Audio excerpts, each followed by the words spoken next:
तारखेलाच घ्यायला पाहिजे असं एअर चीफ मार्शलने सांगितलं. ही गोष्ट आहे साधारणपणे जानेवारी 2015ची. आणि ह्या नंतर आपले माननीय पंतप्रधान 10 एप्रिल 2015ला फ्रान्सच्या दौऱ्यावरती गेले होते आणि तिथे त्यांनी घोषणा केली की बाबा त्याचा अचानक घोषणा बऱ्याच वेळा करतात आणि त्या घोषणा केल्या भीती वाटते असो, तो मुद्दा नाही आहे. तर त्यांनी घोषणा केली की 36 विमानं आम्ही फ्लाय अवे कंडिशनमध्ये घेणार आहे. आपण एक महत्त्वाची गोष्ट आहे की फ्लाय अवे या टर्मचा अर्थ लक्षात घ्यायला पाहिजे. फ्लाय अवे म्हणजे लगेच म्हणजे विमानात बसायचं आणि इथून यायचं असं नाही आहे. फ्लाय अवे कॉस्ट म्हणजे एव्हिएशन इंडस्ट्रीमध्ये प्रत्येक टर्मचं एक मिनिंग असतं, प्रत्येक टर्मची एक डेफिनेशन असते. फ्लाय अवे कॉस्ट म्हणजे फक्त विमान निर्माण करून तुमच्या हातात सुपूर्द करण्याची कॉस्ट. त्याच्यामध्ये मेंटेनन्स, स्पेअर पार्ट्स, ह्या ज्या एक्स्ट्रा ॲक्सेसरीज असतात ह्या कॉस्टचा काही संबंध नाही. फ्लाय अवे आपल्या टर्म फेकली जाते तोंडावरती आपले फ्लाय अवे या कॉस्टमध्ये कुठल्याही प्रकारचा मेंटेनन्स, कुठल्याही प्रकारचे स्पेअर पार्ट, कुठल्याही प्रकारचे ॲक्सेसरीज ह्या गोष्टी नसतात. आणि ही घोषणा पंतप्रधान आधी करतात की आम्ही विमानं घेणार आहोत. आणि गंमत बघा, 30 जुलै 2015ला आम्ही जुनं टेंडर मागं घेत आहे ही माहिती मनोहर पर्रिकर राज्यसभेत दिली.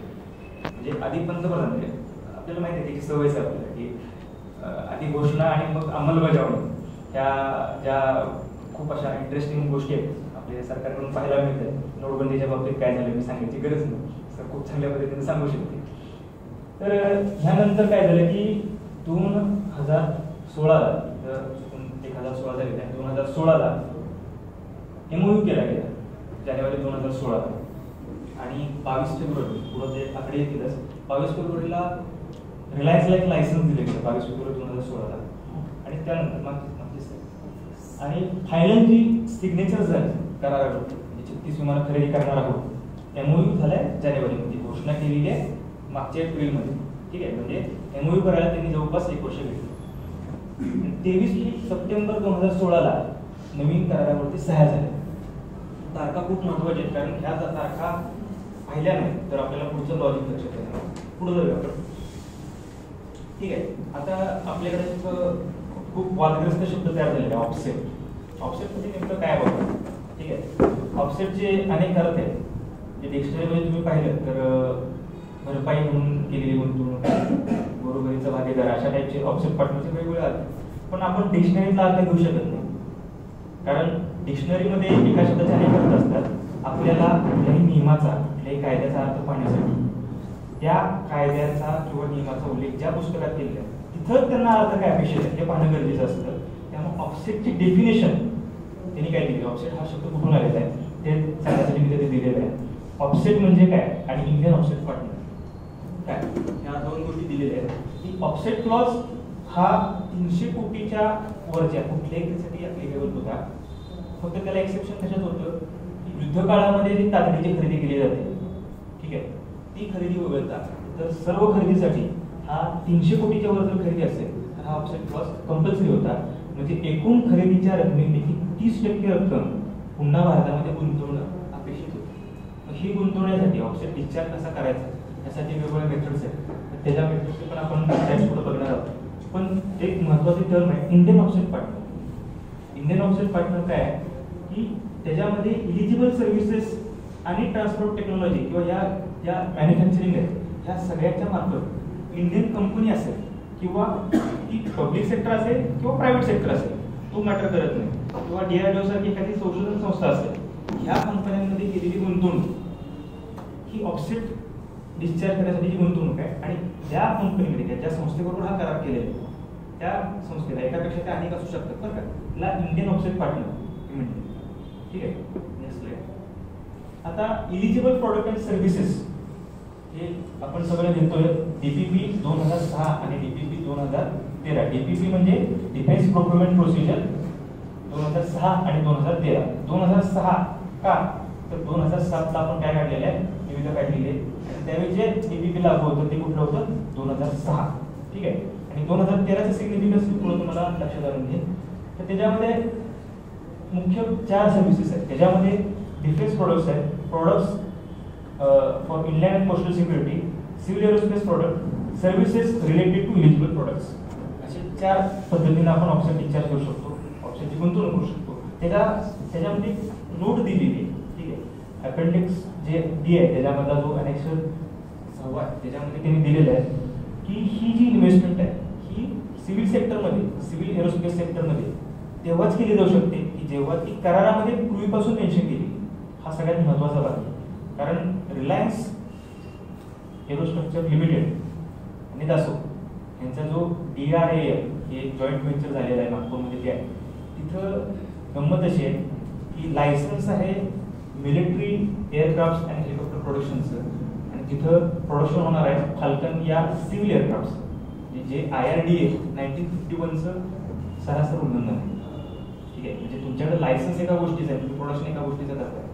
IRDA 1951चं सरासर या IRDA म्हणजे industrial regulation and development act 1951. ठीक आहे, पुढे जाऊया आपण.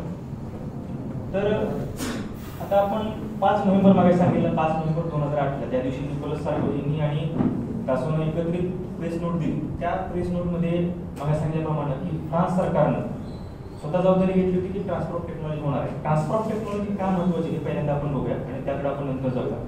की तुम्ही एखादं शस्त्र बाहेरच्या देशाकडून खरेदी करता, पण ते खरेदी केलेलं शस्त्र तुमच्या देशामध्ये निर्माण होत नाही. युद्धाच्या वेळेस जर त्याला काही प्रॉब्लेम आला किंवा आपल्याला शस्त्रांची अधिक शस्त्रांची गरज पडली तर तुम्हाला ती कंपनी म्हणेल त्या पैशाला तुम्हाला ते खरेदी करावं लागतं. ते आधुनिक भांडवलशाहीमध्ये सगळ्यात जास्त नफा जर कुठे मिळत असेल तर तो आपल्याला टेक्नॉलॉजीची मक्तेदारी, तंत्रज्ञानाची मक्तेदारी, इंटेलेक्च्युअल प्रॉपर्टीज आहेत. ॲक्च्युली या गोष्टींच्या किमती ह्या सगळ्यात जास्त असतात जेव्हा आपण बाहेरून खरेदी करतो एखादी गोष्ट. तंत्रज्ञानाची किंमत सगळ्यात जास्त असते आणि हे तंत्रज्ञान कुठलीही कंपनी सहजासहजी द्यायला तयार होत नाही. आपल्याकडं साधी कार बनवायची म्हणते तरी त्यासाठी लागणारं तंत्रज्ञान हे पूर्णतः भारतीय नाही. बऱ्याचशा गोष्टी आपल्याला इंटेलेक्च्युअल प्रॉपर्टीसाठी आपण लायसन्स फी पे करतो किंवा आपण ती विकत घेतो आणि त्यातून आपण प्रोडक्शन करत असतो. आपल्या भारतामधल्या इंडिजिनियस टेक्नॉलॉजीज किंवा इंटेलेक्च्युअल प्रॉपर्टीज पेटंट्स खूप कमी आहेत. त्यामुळे टेक्नॉलॉजी ट्रान्सफर हे कुठल्याही संरक्षण कराराचं मूल्यमापन करण्यासाठीचं फार महत्त्वाचा निकष आहे असं म्हणूया. तर ह्या टेक्नॉलॉजी ट्रान्सफरमध्ये निकोलस सार्कोझीनी सांगितलं होतं त्या पद्धतीनं की एक स्टेटमेंट दिलं होतं आणि त्याचबरोबर आपल्याकडं जे प्रेस नोट काढली जाते गव्हर्नमेंट, त्या गव्हर्नमेंटच्या प्रेस नोटमध्ये पण ट्रान्सफर ऑफ टेक्नॉलॉजीचा स्पष्ट उल्लेख आहे. म्हणजे DPP 2016 नुसार ही सगळी प्रोक्युरमेंट प्रोसिजर होणार आहे आणि त्याच्यामध्ये 211 पानांची डॉक्युमेंट आहे की त्याच्यामध्ये RFP म्हणजे रिक्वेस्ट फॉर प्रपोजल आहे की ज्यानुसार आपल्याला लाईफ टाईम शब्द आहे लाईफ टाईम मेंटेनन्स सपोर्ट. तुम्ही खालून चौथी ओळ आहे त्याच्यामध्ये खास शब्द आहे की life time maintenance support for aircraft. ठीक आहे, आणि दुसरा शब्द आहे की transfer of technology common licence production. ठीक आहे, transfer of technology licence production या दोन्ही गोष्टी DPP 2006 नुसार आणि 2013 नुसार एकच कशा आहेत आपण पुढच्या स्लाइडमध्ये बघणार आहोत. नेक्स्ट, हे जे स्टेटमेंट आहे ते व्हाईस प्रेसिडेंटनी दिलेलं आहे, दासोच्या व्हाईस प्रेसिडेंटने स्टेटमेंट दिलेलं आहे. आपल्याकडं एक निर्मला सीतारामन इंटरव्ह्यू दिला, आज तकला पण दिला आणि त्यांचे लाडके पत्रकार राजेश शर्मा यांना पण दिला. ठीक आहे, की त्या इंटरव्ह्यूमध्ये त्यांनी सांगितलं की UPचं विमान आणि आमचं विमान कंपॅरिझन होऊ शकत नाही. ते नुसतंच विमान घेणार होते, त्यांची अशी ॲक्शन आहे की ते नुसतं विमान होतं आणि आमचं जे विमान आहे ते विमान त्याच्यामध्ये सोर्स कोड आहे, त्याच्यामध्ये रडार आहे, त्याच्यामध्ये मिसाईल्स आहे, त्याच्यामध्ये टेक्नॉलॉजी आहे आणि ते आमच्याकडे येणार आहे. गंमत अशी आहे की सोर्स कोड हे खूप महत्त्वाची गोष्ट आहे, खूप महत्त्वाची टर्म आहे. सोर्स कोड रडारचे जे असतात ते सोर्स कोड त्यासाठी असतात की तुम्ही जेव्हा एखादं स्पेसिफिक मिशन आहे म्हणजे तुम्हाला ग्राउंड अटॅक करायचं आहे, पण ग्राउंड अटॅक करताना तुम्हाला तुमचा जो टार्गेट एरिया आहे तिथं आसपास असणारे जे रडार आहेत त्या रडारांना चुकवत तुम्हाला तिथं जायला लागतं. दुसरी गोष्ट अशी असते की तुम्हाला ती फ्लाईंग हाईट असते, फ्लाईंग हाईट मेंटेन करायची असते. कुठल्या फ्लाईंग हाईटवरती केल्यामुळं आपल्याला रडारमध्ये आपण डिटेक्ट होणार नाही किंवा आपलं जे रडार आहे ते रडार ॲक्च्युअल टार्गेट कसं ॲक्वायर करू शकेल. म्हणजे जो आपल्या ज्या निशाणावरती आपल्याला बॉम्ब फेकायचा आहे किंवा मिसाईल सोडायचे ह्या गोष्टी आपण कशा ॲक्वायर करू शकतो ह्यासाठी प्रत्येक मिशन स्पेसिफिक कोड असतो. ठीक आहे. जर आपण स्पेसिफिक कोड विकत घेतले असते, सगळे सोर्स कोड विकत घेतले नसते, तर आपल्याला प्रॉब्लेम काय झाला असता की प्रत्येक वेळेस एखादी आपल्याला नवीन मशीन करायचे त्यावेळेस आपल्याला सोर्स कोड परत विकत घ्यायला लागला असता आणि आपण जे कोड विकत घेतो त्याच्यावर आपल्याला अंदाज म्हणजे शत्रूला अंदाज आला असता. त्यांनी सुद्धा जर RFI टाकले म्हणजे रिक्वेस्ट फॉर इन्फॉर्मेशन टाकलं तर त्यांना सुद्धा माहिती मिळते, तर त्यानुसार त्यांना अंदाज आला असता की आपण या विमानाचा वापर नेमक्या कुठल्या कारणासाठी करणार आहे. यासाठी सोर्स कोड ही सगळ्यात महत्त्वाची गोष्ट आहे आणि हे सोर्स कोड आपल्याला रडार आणि बाकीच्या सगळ्या टेक्नॉलॉजी बरोबर देणार आहोत आणि ते पण पीस बाय पीस नाही. जे वरचं जे पॅराग्राफ आहे वरच्या पॅराग्राफमध्ये ते सांगितलेलं आहे की फुल ट्रान्सफर ऑफ टेक्नॉलॉजी. ठीक आहे, हा खूप महत्त्वाचं स्टेटमेंट आहे आणि हे स्टेटमेंट म्हणजे दासोच्या व्हाईस प्रेसिडेंटने केलेलं आहे 2008 मध्ये. ठीक आहे, आणि त्या सगळ्या अटी सुरुवातीच्या करारामध्ये समाविष्ट होत्या. या करारावरती दासोनं ऍग्रीमेंट दाखवली होती, सहमती दाखवली होती.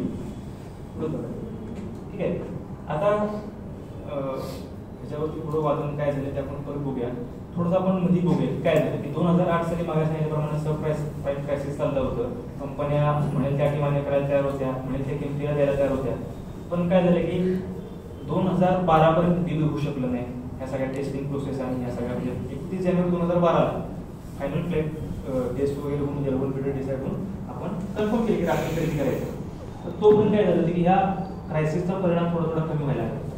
ठीक आहे, आणि मे 2012 मध्ये फ्रान्समध्ये निवडणुका झाल्या. ठीक आहे, तिथली जी सोशलिस्ट पार्टी त्याचे प्रेसिडेंट ऍक्च्युअली सोशलिस्ट आणि इकडची जी कन्सेप्ट आहे ती आणि ही कन्सेप्ट कम्पॅरिझन होऊ शकत नाही. पण सोशलिस्ट पार्टीचे तिथल्या ते प्रेसिडेंट होते फ्रान्सवा होलांद, ते सत्तेमध्ये आले आणि त्यांच्या पॉलिसी चेंज झाल्या. म्हणजे सुरुवातीला ज्या गोष्टींवरती त्यांनी सहमती दाखवली होती, कारण जेव्हा ऍप्लिकेशन आपण देतो टेंडर जेव्हा निघतं त्या टेंडरमध्ये काही अटी मेन्शन केलेले असतात की या क्वालिटीचं या पद्धतीचं काम या वेळेस झालं पाहिजे. त्या अटीमध्ये सुरुवातीला सहमती दाखवली होती आणि ज्यावेळेस प्रत्यक्ष बोलणी करायला बसले म्हणजे L1 आम्ही डिसाईड केलं की बाबा हे सगळ्यात कमी पैशाला मिळते आपल्याला, त्यावेळेस मात्र त्यांनी काय करायला सुरुवात केली की आता फाटे फोडायला सुरुवात केली. त्यांनी सगळ्यात पहिला त्यांनी एक काम करायला सुरुवात केली म्हणजे RIL रिलायन्स इंडस्ट्रीज लिमिटेड. ठीक आहे, धाकट्या भावाचे मोठ्या भावाचे मुकेश अंबानीचे ह्या कंपनीला आम्ही आमचा ऑफिस पार्टनर बनवून देतो.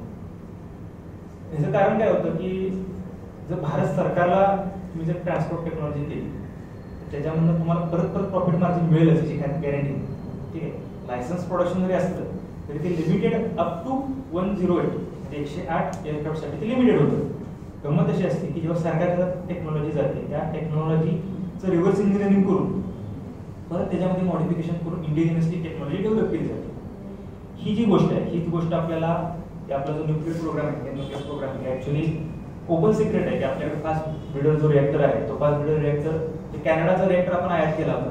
ठीक आहे, त्याच्यातून आपण रिव्हर्स इंजिनिअरिंग करून तो डेव्हलप केलेला रिएक्टर आहे. तर अशा पद्धतीनं जर सरकार जर ती टेक्नॉलॉजी गेली तर आम्हाला प्रॉफिट मार्जिन मिळणार नाही. मात्र जर आम्ही एखाद्या प्रायव्हेट कंपनीमध्ये गुंतवणूक केली तर ती कंपनी जेवढे काही प्रोडक्ट्स बनवेल त्या प्रोडक्ट्समध्ये आम्हाला प्रॉफिट मार्जिन कंटिन्युअसली मिळत राहील. ही त्याच्या मागची स्ट्रॅटेजी होती ही आपण पहिल्या गोष्टीमध्ये केली.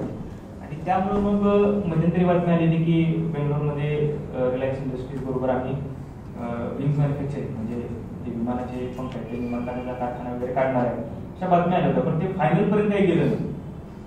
ठीक आहे, आणि त्यानंतर मग 2013, 2014 आणि 2015 मध्ये हे सगळं आलं आणि मोदींनी घोषणा केली की 36 विमानं घेणार आहे. मग ह्याच्यावरती ट्रान्सपोर्ट टेक्नॉलॉजी आहे का नाही हे ओळखण्यासाठी राज्यसभा आणि लोकसभेमध्ये काही प्रश्न विचारले गेले की जुन्या करारामध्ये जे तिथले जाणकार लोक आहेत त्यांना माहिती आहे की ट्रान्सपोर्ट टेक्नॉलॉजी नसेल तर त्या विमानांसाठी आपण किती किंमत मोजतो हे खूप गौण गोष्ट आहे माझ्या दृष्टीने. कारण एखाद्या गोष्टीची आपण किती किंमत मोजतो त्यापेक्षा त्या किमतीमध्ये आपल्याला काय मिळतं हे जास्त महत्त्वाचं आहे. कारण ती गोष्ट जर आपल्याला अर्जंट पाहिजे असेल तर त्याच्यामध्ये प्रोजेक्ट ट्रॅशिंग करावं लागतं म्हणजे फास्ट त्याला जास्त वर्कर्स लावावे लागतात, जास्त मशीन्स लावावे लागतात किंवा आपण त्यामध्ये काही मॉडिफिकेशन घेत असू त्याच्यामध्ये एक्स्ट्रा गोष्टी घेत असू तर ते एक्स्ट्रा पैसे आपल्याला मोजायला लागतील. पण त्या आहेत का नाही खरंच आहेत का नाही ही गोष्ट आपल्याला तपासायला पाहिजे. तर जुन्या कराराचं आणि त्या कराराचं आपल्याला तुलना करायलाच पाहिजे कारण आपण एक्स्ट्रा पैसे मोजतो. ठीक आहे, ज्या किमतीमध्ये आपण 126 विमानं घेणार होतो त्या किमतीमध्ये आपण 36 विमानं घेतो. नेमकं काय बनणार आहे मग त्या ट्रान्सपोर्ट टेक्नॉलॉजी नक्की आहे का नाही हा प्रश्न विचारण्यासाठी जेव्हा राज्यसभेमध्ये प्रश्न विचारला गेला जुन्या करारामध्ये होती का नाही तो राज्यसभेमधला प्रश्न आहे. क्वेश्चन नंबर आहे 1766, 12/3/2018 ला विचारलेला आहे आणि त्याच्यावरती माननीय संरक्षण राज्यमंत्री सुभाष भामरे यांनी उत्तर दिलेलं आहे की जुन्या करारामध्ये म्हणे ट्रान्सपोर्ट टेक्नॉलॉजी होणारच नव्हती, फक्त लायसन्स प्रोडक्शन होणार होतं. ठीक आहे, आणि इट वॉज नेव्हर फायनलाइज्ड. हा करार पूर्णत्वास कधी गेला नाही. त्यांचं स्टेटमेंट आहे ना, ऑफिशियल स्टेटमेंट आहे. आता ट्रान्सपोर्ट टेक्नॉलॉजी आणि लायसन्स प्रोडक्शन हा काय भानगड आहे आपण पुढे बघूया. ठीक आहे, तर दुसरा असाच एक प्रश्न विचारला, 177 नंबरचा प्रश्न आहे, 5/2/2018. हा खूप इंटरेस्टिंग क्वेश्चन आहे आणि याचं उत्तर दिलेलं खूप महत्त्वाचं आहे. माननीय संरक्षण मंत्री निर्मला सीतारामन यांनी उत्तर दिलं. या उत्तरामध्ये त्यांनी सांगितलेलं आहे की ट्रान्सपोर्ट टेक्नॉलॉजी आम्ही 2013च्या DPP नुसार होणार आहे व इलिजिबल सर्व्हिसेसमध्ये इन्व्हेस्टमेंट होणार आहे. हा खूप महत्त्वाचा आन्सर आहे. हे राज्यसभेत दिलेलं उत्तर आहे 5/2/2018 ला. ठीक आहे, ह्याच्यानंतर 2 दिवसानंतर लोकसभेमध्ये निर्मला सीतारामन त्याच संरक्षण मंत्री लोकसभेमध्ये म्हणतात की 36 ही विमानांची साईज जी आहे ती साईज काय ट्रान्सपोर्ट टेक्नॉलॉजी परवडणारी नाहीये, त्यामुळे आम्ही ट्रान्सपोर्ट टेक्नॉलॉजीचा विचार केला. म्हणजे राज्यसभेत 2 दिवसापूर्वी दिलेलं उत्तर आणि लोकसभेत दिलेलं उत्तर ह्यामध्ये पूर्णपणे तफावत आहे. पहिल्यावर त्याच्यात सांगतात की 2013च्या प्रोसेसनुसार होणार आहे, ट्रान्सपोर्ट टेक्नॉलॉजी होणार आहे किंवा इलिजिबल सर्व्हिसेसमध्ये इन्व्हेस्टमेंट होणार आहे. पण 2 दिवसानंतर लोकसभेमध्ये म्हणतात की आम्ही ट्रान्सपोर्ट टेक्नॉलॉजीचा विचारच केला नाही, कारण 36 विमानांची किंमत काही पुरेशी नाही. मग ह्याच आता हे खरं का ते खरं हे जर ठरावायचं झालं तर दासो काय म्हणते ते बघितलं. दासोचं प्रेस नोटमध्ये ऑफिशियल स्टेटमेंट आहे की अजून आम्हाला किमान 200 विमानांची ऑर्डर पाहिजे, तरच आम्ही ट्रान्सपोर्ट टेक्नॉलॉजी कॉम्पिटिटिव्ह लेवलला देऊ. करार करणारे आणि दोन्ही ज्या पार्टी आहेत त्या दोन्ही पार्टींमध्ये प्रत्येक पार्टीने खरं तर स्वतःचा फायदा बघायचा असतो. यांनी बघितला का नाही हा विषय तुमच्यावर सोडून देतो. ठीक आहे, म्हणजे इन शॉर्ट काय केलेलं आहे की आपण बाजारात भाजी आणायला गेल्यानंतर जनरली काय करतो की मिरच्या खरेदी केल्या, कोथिंबीर खरेदी केली, कढीपत्त्याची जी पानं असतात ते आपण काय करतो 4 पानं आम्हाला दे असं आपण म्हणून मागून घेतो. हा एक बार्गेनिंगचा भाग आहे, हा स्किलचा भाग आहे. आणि सुरुवातीला एखादी गोष्ट तुम्हाला सांगितली, म्हणजे शोरूम मध्ये तुम्हाला मस्त गाडी दाखवली आणि तुम्हाला परत जेव्हा प्रत्यक्षात डिलिव्हरी करताना तुम्हाला नुसतं सांगायला द्यायला लागली तर तुम्ही ती घ्यायची का नाही घ्यायची हे तुमच्या स्किलचा प्रश्न आहे. तुमच्या खरेदीच्या कौशल्य किती आहे आणि तुमची विवेक बुद्धी जागेवर आहे का नाही हा प्रश्न आहे. तर त्यात पुढे जात नाही, पुढे जाऊया आपण की आता महत्वाचा एक विषय होतो.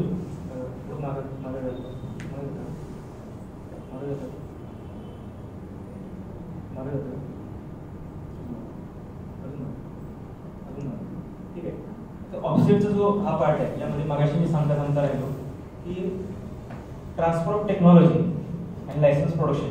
ठीक आहे, ह्या टर्म्स जर तुम्ही बिझनेस डिक्शनरी घेऊन बसला तर तुम्हाला ते टर्म्समध्ये फरक आहे तुम्हाला सांगतील कोणी.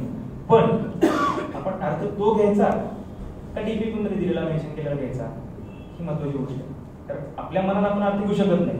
हा अर्थ म्हणजे व्यवहाराचा अर्थ असा आहे, पण हा करार करत असताना ज्यावरती तुम्ही साईन केलेली आहे, ज्यावरती तुम्ही सहमत दाखवलेली आहे त्या गोष्टीमध्ये काय सांगितलेलं आहे बघा की transfer of technology that is production from foreign vendor followed by licence production. ठीक आहे, म्हणजे मॅन्युफॅक्चरिंग भारतामध्ये होणं आणि ट्रान्सपोर्ट टेक्नॉलॉजी ह्यालाच आपण लायसन्स प्रोडक्शन म्हणणार आहे. ह्याचा अर्थ काय आहे, ह्या गोष्टीचा अर्थ काय की आपण त्यांच्याकडून तंत्रज्ञान चोरी करत नाही, आपण त्यासाठी काय करणार आहे थोडीशी लायसन्स फी आपण पे करणार आहे. त्यामुळे आपला फायदा काय होणार आहे तर आपल्याला तंत्रज्ञान शिकायला मिळणार आहे. त्या भारतामध्ये जेव्हा प्रोडक्शन होणार आहे तेव्हा ती गोष्ट आपल्याला शिकायला मिळणार आहे. रिव्हर्स इंजिनिअरिंग मधून ते तंत्रज्ञान आत्मसात करता येणार आहे आणि ते तंत्रज्ञान आपल्याला फ्युचर डेव्हलपमेंटसाठी वापरता येणार आहे. ही गोष्ट आपण लक्षात घ्यायला पाहिजे. आता एक महत्वाचा भाग असा येतो की HL ऐवजी रिलायन्सला कॉन्ट्रॅक्ट कसं दिलं. ठीक आहे, HL आणि असं काय झालं की ज्यामुळं हे सगळे प्रॉब्लेम क्रिएट झाले. ठीक आहे, तर गमत अशी आहे की HL ला लागणारा जो वर्किंग आवर्स आहे ते वर्किंग आवर्स फ्रेंच एस्टिमेट जास्त होते, तिप्पट होते, अशा पद्धतीचं एक स्टेटमेंट आहे. ठीक आहे. आणि त्यामुळे आम्ही कॉम्पेटेबल नाही आहोत आणि त्यामुळे आम्ही कॉन्ट्रॅक्ट देऊ शकत नाही HL ला. जर आम्ही HL ला कॉन्ट्रॅक्ट दिलं तर प्रोडक्शन कॉस्ट इतकी वाढेल की आम्ही रेबल बिल्डर राहणार हे ऑब्जेक्शन घेतलं होतं दासवून. आणि यावरून गोष्टी विस्कटली असं सांगितलं जातं. ते एका संरक्षण मंत्रालयातल्या अनामिक स्रोताच्या आधारे तीच गोष्ट आपल्यासमोर फॅक्ट म्हणून मांडली जाते.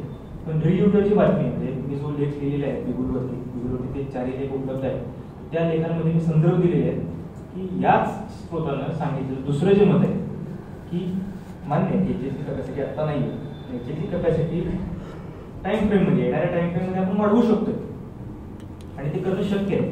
हे जे त्याचं स्टेटमेंट आहे हे स्टेटमेंट आपल्याकडे आज मांडलं जात नाही. आपल्याला फक्त एवढंच सांगितलं जातं की त्याचं मत होतं.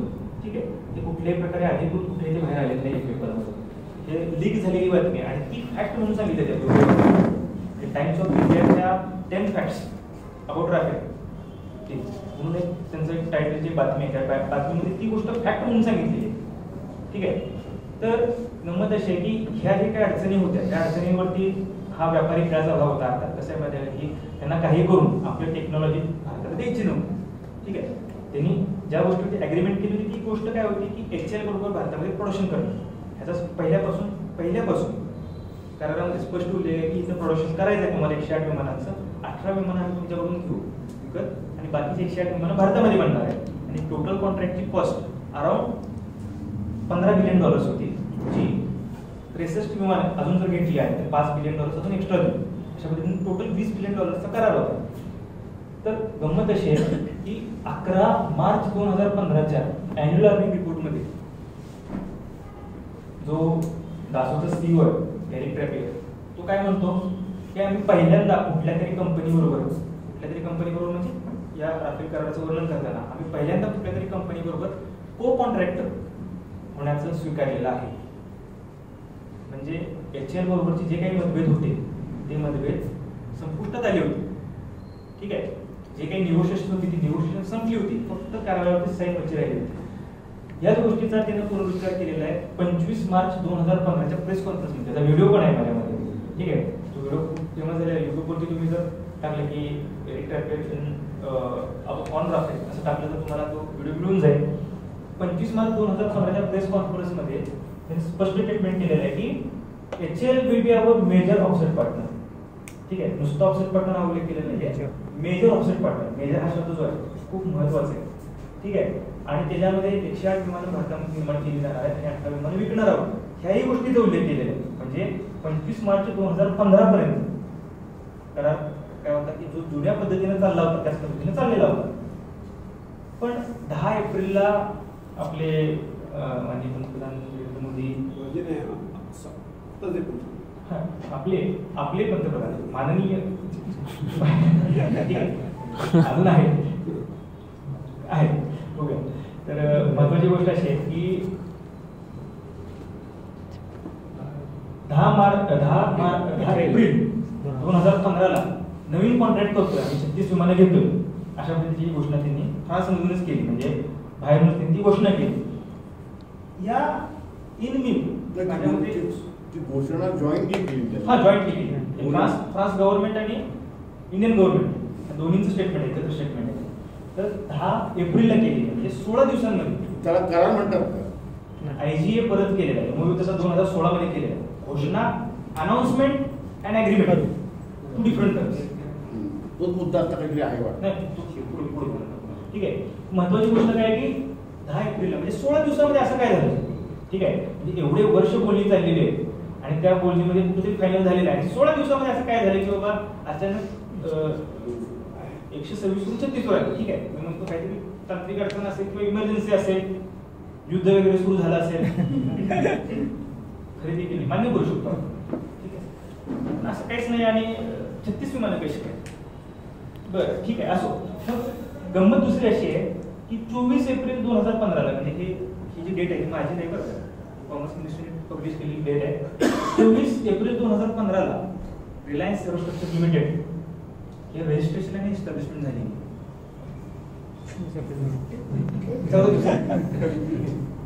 आणि डॅसोट आणि आरएलचं जॉईंट स्टेटमेंट आहे कॅसोटनं परत पब्लिश केलेल्या प्रेस नोटमध्ये पण उल्लेख आहे की एप्रिल 2015 आम्ही जॉईंट व्हेंचर केलेलं आहे, म्हणजे 24 ते एप्रिल एंड, म्हणजे त्या 6 दिवसांमध्ये जॉईंट व्हेंचर झाले. 6-7 दिवसांमध्ये, ठीक आहे, मॅक्सिमम 7 दिवसांमध्ये. आणि ठीक आहे, इथंपर्यंत पण ठीक होतं. काय म्हणतो की काहीतरी अडचण असेल बाबा, ठीक आहे. गमत अशी आहे की 16 जून 2015 महाराष्ट्र सरकारला बघा, म्हणजे या राफेलच्या प्रकरणाचे धागेदोरे महाराष्ट्रात आहेत आणि आपले जे माननीय मुख्यमंत्री आहेत आणि जे नितीन भाऊ आहेत आपले, त्या दोघांपर्यंत पण हे पोहोचलेले आहेत. तसे बघा, ते 16 जून 2015 त्यांनी 289 एकर जमिनीची मागणी केली, कुणी रिलायन्सने, ठीक आहे. म्हणजे याचा अर्थ जमिनीची मागणी करते म्हणजे सरकारला माहित पाहिजे की कशासाठी मागणी केली आहे, ठीक आहे. तर पुढे बघूया आपण काय होते. 16 जूनला मागणी केली आणि 29 ऑगस्टला 2015, म्हणजे माझ्या मते महाराष्ट्राच्या इतिहासामधलं एवढं तातडीनं जमीन संपादन आणि अलॉटमेंट पहिल्यांदा झालं असेल की 105 एकर जमीन देऊन टाकली. आणि पण अशी तशी दिली नाही, खासगी दिली नाहीये, एक व्यवस्थित कार्यक्रम होते, जे फोटो सगळे अवेलेबल आहेत, ठीक आहे. म्हणजे 290 वरून त्यांनी मागणी कमी केली, 105 केली आणि 105 एकर जमीन देऊन टाकली, ठीक आहे. अशीच एक घटना घडलेली आहे की मध्यंतरी ते मेक इन इंडियाच्या अंतर्गत, मेक इन महाराष्ट्राच्या अंतर्गत अमोल यादव नावाच्या माणसाला 5 एकर जमीन दिल्याचं एक प्रकरण झालेलं आहे. आता ते ऍक्च्युली काय झालेलं आहे ते आपण ते कधीतरी परत बोलू त्याच्यावर. पण महत्वाची गोष्ट अशी आहे की एवढ्या कमी वेळात जमीन दिली, ठीक आहे, काय हरकत नाही. लायसन्स कधी दिले बाबा यांना? 22 फेब्रुवारी 2016ला, म्हणजे कॉन्ट्रॅक्ट झाले, ठीक आहे, जमीन अलॉट केली आणि मग लायसन्स दिले. म्हणजे आपल्याकडं साधा आपण घर बांधायला गेलो ना, आपल्याला किती जणांची परवानगी घ्यायला लागते, कशी घ्यायला लागते आपल्याला सांगणार. म्हणजे ज्यांनी घर बांधलेलं आहे त्यांना माहिती आहे की घर बांधण्यासाठी काय काय उद्योग करायला लागतात. ह्या लोकांसाठी इतक्या तातडीनं सगळी यंत्रणा वापरली जाते, खूप आश्चर्याची गोष्ट आहे. आणि ती पण लायसन्स मिळाले आहे. आणि त्यानंतर 29 जुलै 2016ला नवीन डिफेन्स प्रोक्युरमेंट प्रोसिजर बनवली, ठीक आहे. 2013ची जी होती त्यानुसार घोषणा झालेली आहे, त्यानुसार एमओयू झालेला आहे, त्यानुसार लायसन्स दिलेलं आहे. आणि करार करण्यासाठी मात्र त्यांनी काय केलेलं आहे, 2016ला नवीन डीपीपी बनवला आहे, ठीक आहे. तो का बनवला त्याचा उल्लेख आपल्याला पुढच्या स्लाइड मध्ये येईल. आणि 23 सप्टेंबर 2016ला फायनल कॉन्ट्रॅक्ट साईन केलेले, ठीक आहे. म्हणजे त्यांना सुद्धा कॉन्ट्रॅक्ट साईन करण्यापर्यंत 1.5 वर्ष घालवायला लागले, ठीक आहे. ते 10 वर्षात का डील झाली नाही, खूप मोठा प्रश्न आपल्यासमोर काय केलं ते, म्हणजे गेल्या 60 वर्षात काय केलं. त्याच्यानंतर दुसरा प्रश्न आहे की 10 वर्षात त्यांनी आणखी डील काय केली नाही, ठीक आहे. त्यातला प्रकार आहे. पुढे जाऊया आपण. तर त्यांनी अमेंडमेंट केलेले आहे 2013च्या ह्याच्यामध्ये. हे मी सगळं डिटेलमध्ये वाचत बसत नाही, कारण वाचत बसतो खूप वेळ जाईल. थोडक्यात सांगतो. हे लिंक सुद्धा माझ्याकडे अवेलेबल आहे, तुम्हाला पाहिजे असेल तर देऊ शकतो. पूर्वीच्या ह्याच्यानुसार काय होतं की साधारणपणे टाइम टेबल, एक टाइम फ्रेम डिसाईड करून दिलेली, या टाइम फ्रेम मध्ये हे झालं पाहिजे. म्हणजे या दिवशी जर तुम्ही एमओयू केला तर एवढ्या दिवसानंतर तुमच्याकडे ऑफसेट प्रपोज झालं पाहिजे, एवढे जण त्याच्यावरती यूएसीची सहमती झाली पाहिजे, टेक्नॉलॉजी इव्होल्युशन कमिटीची. या गोष्टी त्यामध्ये टाइम फ्रेम मध्ये मेन्शन केलेले आहे. आणि डीपीपी मध्ये क्लिअर आहे, त्याच्यामध्ये सांगितलेलं आहे की 20व्या आठवड्यामध्ये ऑफसेट प्रपोजल दिलं पाहिजे आणि 4 ते 8 आठवड्यांमध्ये टीओईसीने ती इव्हॉल्व करून दिलं पाहिजे. म्हणजे जोपर्यंत त्याच्यावरती सरकारची मोहर लागत नाही तोपर्यंत ऑफसेट पार्टनर ठरवायचा अधिकार कंपनीला नाही. कंपनी फक्त प्रपोजल देऊ शकते, डायरेक्ट करार करू शकत नाही, जॉईंट व्हेंचर डायरेक्ट करू शकत नाही, ठीक आहे. डायरेक्ट लायसन वाटप करू शकत नाही. ती काही प्रोसिजर आहे, त्या प्रोसिजरने गेलं पाहिजे. मग हा जो पॅरामीटर 8.2 होता हा त्यांनी पूर्णपणे बदलून टाकला आणि त्याच्याऐवजी सांगितलं की जर करार करण्याच्या वेळेस ऑफसेट पार्टनरची माहिती दिली नाही तर ऑफसेट डिस्चार्ज, म्हणजे ऑफसेट लोड डिस्चार्ज करण्याची गुंतवणूक करण्याच्या आधी किंवा कराराची मर्यादा संपुष्टात येण्याच्या आधी 1 वर्ष त्यांनी ती माहिती दिली पाहिजे. ही तरतूद केली आहे. पुढे आहे असेल मला माहित नाही, पण पुढचीच काय पुढे जाऊ, ठीक आहे. असं काही नाही, मी मला दाखवेन ती. तर ती अमेंडमेंट केलेली आहे 2016 मध्ये आणि त्यानंतर मग करार केलेला. पण हे करत असताना कसं असतं माहिती आहे का की जो की दाढी मी तिमका आपल्याकडे मन आहे, कुठे ना कुठे त्याचा एक पुरावा सुटून जातो. गंमत अशी की त्यांनी तो पॅराग्राफ बदलला, पण जी प्रोसिजर डिफाईन करणारे पॅराग्राफ्स होते बाकीचे, म्हणजे तिथे अमेंडमेंट दिलेली आहे बाजूला, फक्त ते अमेंडमेंटचा फोटो टाकला नाही, अमेंडमेंट दिलेली आहे दुसऱ्या, ठीक आहे. ती 8 ऑगस्ट 2015 अमेंडमेंट केली, ठीक आहे. 8 ऑगस्ट 2015 ते अमेंडमेंट केली आहे. पण गंमत अशी आहे की त्यांनी दुसरे जे पॅराग्राफ होते की ज्या पॅराग्राफमध्ये TOEC कशी डिफाईन करायची, म्हणजे टेक्निकल इव्होल्युशन कमिटी कशी एस्टॅब्लिश करायला पाहिजे, ऑफसेट प्रोसिजरचं इव्होल्युशन कसं केलं पाहिजे, हे जे सांगणारे पॅराग्राफ होते ते पॅराग्राफ ते बदलायला विसरून गेले. आणि त्यामुळे असं झालं की त्यांचं जे काय कुंभाड होतं ते कुंभाड आपल्या समोर आलं. ही खूप महत्वाची गोष्ट आहे की ह्या गोष्टीमुळं ते सापडलेले, ठीक आहे. पुढे जाऊया आपण. तर हे जे कॉन्ट्रॅक्ट होतं, या कॉन्ट्रॅक्टमध्ये सगळ्यात शेवटी आपण असं बघायला पाहिजे की त्यांचे काही स्टेटमेंट्स आहेत. ते स्टेटमेंट्स मी तुम्हाला म्हणजे सांगतो की